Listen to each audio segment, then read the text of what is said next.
Hi everybody, it's Claire back with another art journal video. Today I'm playing again in my craft journal. I am completely obsessed with it, I'm not afraid to admit, and I'm going to be working on a page that's got one of the pages that is slightly smaller, so what you'd maybe call a cutout page, but probably in its most simple form.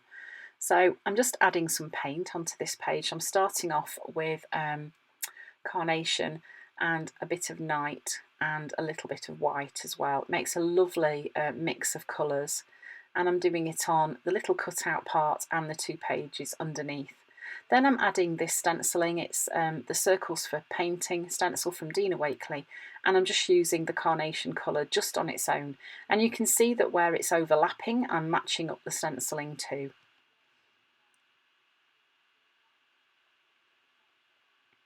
Then I'm using this mantra stencil. I'm just masking off some of the words because I want some of them to be more prominent than others.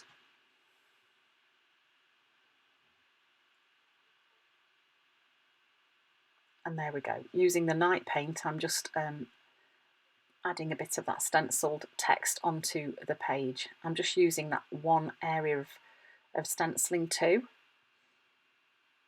I want the same words to be repeated over and over. This is a stencil from Tim Holtz, and I'm just using some white paint with that. This one is from Dina Wakley. It's called Stenciled Queenie, and it's a brand new one that I got hold of not long ago. Brand new to me, not brand new to Dina Wakley. It's not a new release one. It's quite one that's been around quite a while, I think. And I'm just using some black paint through that and adding it to the edge of the page. So you can see with the little half page that's on the left, when it closes, you can still see the face. And I was just sharpening up those parts there that I needed a bit more stenciling. Then just sharpening them up again using the Posca pen. Then this is a chipboard element from one of the word sets from Dina Wakley, and I was faffing about deciding what to do with it, to leave it that colour, and then I decided I would add some colour to it. So just using a bit of carnation spray and then stapling it in place using the Tim Holtz Tiny Attacher.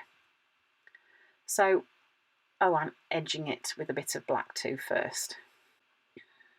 So then I'm using this pale pink Posca pen, just adding a couple of cheeks onto this face, and I thought I'd add a catch light but decided I didn't like it, so I got and drew over it with the black pen. And then I'm just selecting some washi tape just to add another element onto the page. So this is again one of Dina Wakley's washi tapes. It's the one that's in the same sort of colour palette as I've used, and it's got lots and lots of faces on it. So I'm just adding pieces of that onto the page just to add a bit more interest into the background really, and also to use some of my washi tape, which I often forget about. Even though it's hanging on the wall next to me, I still often forget to use it. So then again some more doodling, and then time for my words. So decided I would write these not in a straight line but in a curved line going around the page to kind of echo what the actual words were saying about never stop looking up.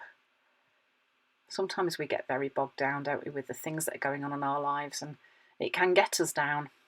It's important to remember to keep looking up. Stay positive.